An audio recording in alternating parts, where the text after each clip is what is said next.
Olá! Vamos pensar no inglês como uma grande caixa de ferramentas, ok? Pois bem, o Simple Present é a primeira ferramenta que a gente tem que ter. A mais essencial de todas. É com ela que a gente começa a construir a base para falar do nosso dia a dia. Então, vamos mergulhar nisso. Já parou para pensar nisso? Como é que se conta para alguém, em inglês, sobre o seu dia? O que faz quando acorda, onde trabalha, o que gosta de fazer, sabe? É exatamente para isso que o Simple Present serve. Ele é a chave para a gente conseguir falar sobre os nossos hábitos e a nossa rotina. E para dominar essa ferramenta, a gente vai seguir este roteiro aqui, passo a passo. Vamos começar entendendo o que é o Simple Present. Depois, a gente aprende a montar frases afirmativas, a lidar com umas regrinhas do S, a fazer negações e perguntas. E olha só, vamos dar uma olhada na grande seção, o verbo to be. No final, um resumão para ter certeza de que ficou tudo na ponta da língua. Então vamos lá, começando pelo começo. O que é, afinal, essa ferramenta principal chamada Simple Present? E por que ela é tão fundamental assim?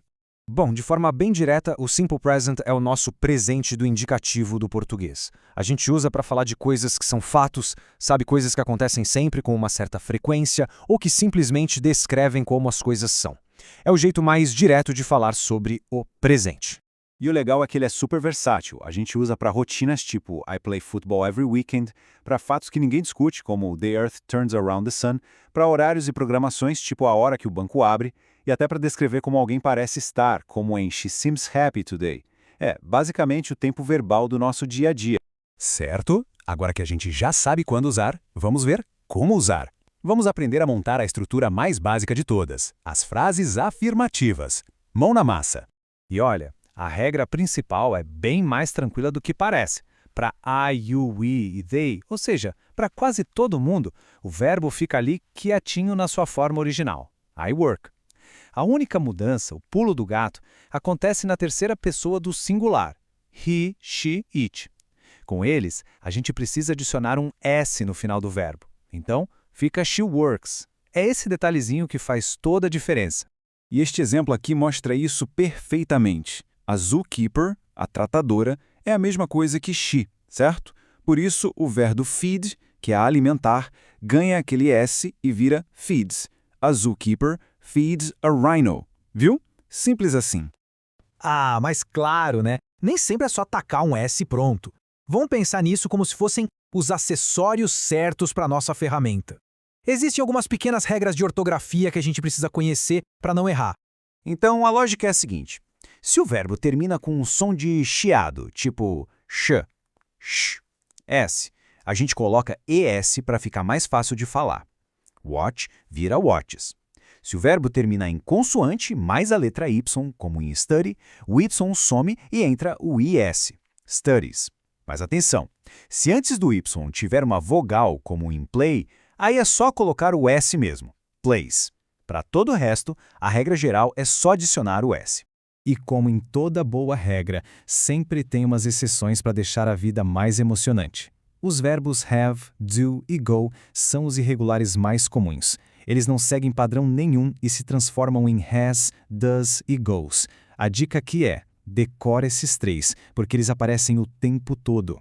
Beleza, agora como é que a gente faz para negar alguma coisa ou para fazer uma pergunta?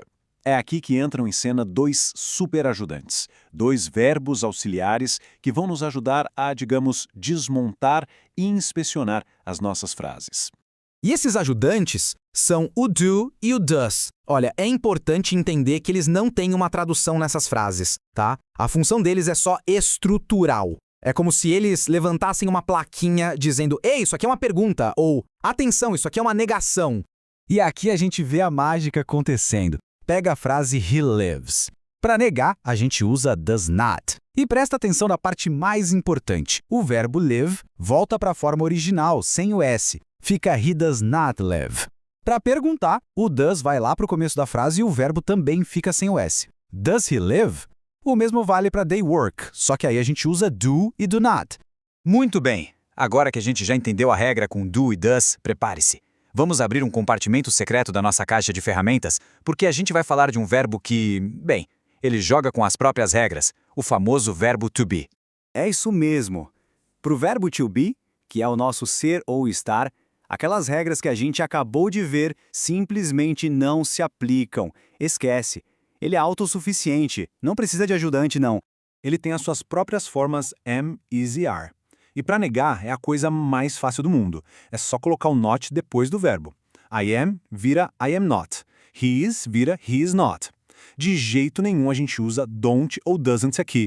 E para perguntar, mais simples ainda, é só inverter a ordem. You are hungry se transforma em Are you hungry? O próprio verbo to be vai lá para o comecinho da frase. Ele mesmo faz o trabalho de auxiliar.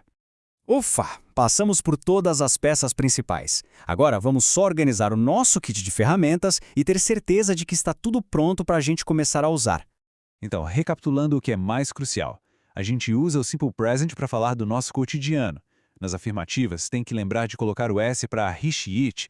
Para negar e para perguntar, a gente chama os ajudantes do e does, e o verbo principal volta para sua forma original, sem o S.